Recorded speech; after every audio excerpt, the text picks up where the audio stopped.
O sono humano ele é dividido em fases, né? Sendo que tem fases mais superficiais e fases mais profundas, então de 5 fases.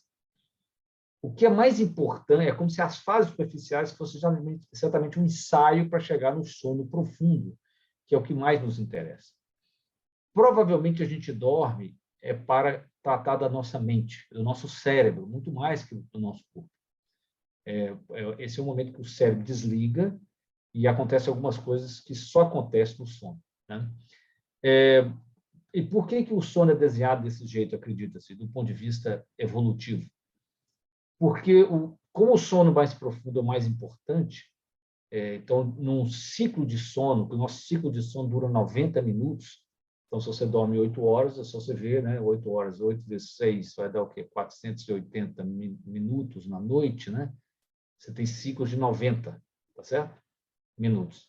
O que acontece nesse ciclo de 90 minutos? Que em torno de 15 a 20 minutos são de sonos, mais sono profundo. Um pedaço desse sono é o sono REM, né? Que é a nomenclatura para o Rapid Eye Movement, o movimento rápido dos olhos, que é quando a gente sonha. E quando você está em sono profundo, a pessoa é muito vulnerável, no sentido de, se alguém chegar perto dela, ela não percebe. Quando você está nas outras fases do sono, não. Quem chegar perto de você, você percebe. Então, isso vem explicar, talvez, por que ao invés de ter selecionado um Homo sapiens que deitava e dormia 2 horas, e nessas 2 horas ele tinha todo o sono profundo que ele precisava para a noite, selecionou um outro que tem que dormir 8 horas, porque 96% das pessoas têm que dormir pelo menos 8 horas, tá certo? 8 horas, para dormir 2 horas de sono, né? Vamos dizer, 1h30 de sono profundo. Porque, na verdade, se você deitasse e dormisse 2 horas de sono profundo, você ficava 2 horas vulnerável a algum predador que ia te pegar. Então, isso fez com que selecionasse alguém que o sono era quebrado em pedaços.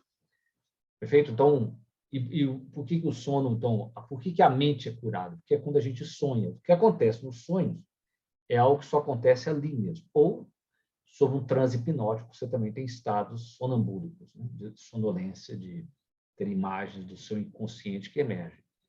Mas, do ponto de vista fisiológico, acontece uma coisa muito curiosa.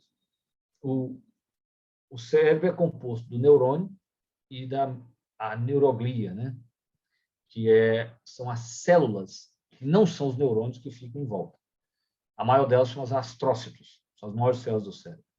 Quando você está nessa fase do sono, essas células encolhem e aí surgem canais para drenar do cérebro proteínas defeituosas que talvez a gente desenvolveu durante o dia. Então, é como se fosse um momento de limpeza do cérebro. Deve ser por isso que nós sabemos hoje que quem dorme mal tem mais chance, por exemplo, de ter um quadro de demência quando envelhecer. Porque uma das causas da demência, a gente suspeita uma correlação entre uma proteína chamada beta-amiloide, né, demência de Alzheimer, no caso, e o surgimento da demência de Alzheimer. Então, provavelmente, nessa fase do sono é quando o corpo se livra dessa proteína, porque abre esses canalículos, né, virtuais, que até então ninguém sabia como que no cérebro circulava a linfa, que a linfa é o lugar, são os vasos do nosso corpo onde circula proteínas maiores.